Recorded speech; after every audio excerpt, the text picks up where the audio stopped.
Suporta sa sektor ng kalusugan sa ilalim po ng PhilHealth Gamot Program, suportado ho ng provincial government. Katropa mo sa balita, Alison Salvados. Tiniyak naman ni Governor Amy Roa Alvarez ang patuloy na suporta ng pamahalang panlalawigan sa sektor ng kalusugan kasabay ng paglulunsad ng PhilHealth Gamot Program sa Aborlan Medicare Hospital nito nakalipas sa Abril 17. Layunin ng programa na magbigay ng hanggang 20,000 pisong halaga ng gamot kada taon para sa mga miyembro ng merong chronic illnesses tulad ng hypertension at diabetes.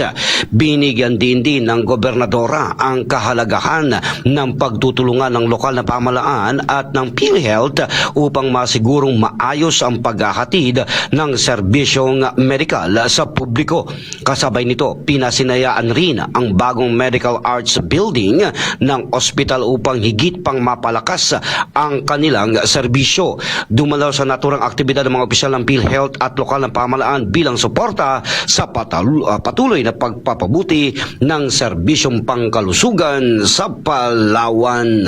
Yan ang balitang hatid naman sa atin ng Santon Plus Gold upang mapatibay naman ang ating pong kalusugan at mapalakas ang ating katawan. Ugaling uminom ng Santon Plus Gold araw-araw. Mabibili ito ang Santon Plus Gold ay mabibili sa mga butika na malapit sa inyong lugar dito sa lungsod ng Puerto Princesa at sa iba't ibang munisipyo sa buong lalawigan ng Palawan. Mula sa 104.7 XFM Puerto Princesa City, ako naman, katropang Alison Salvatos, XFM News.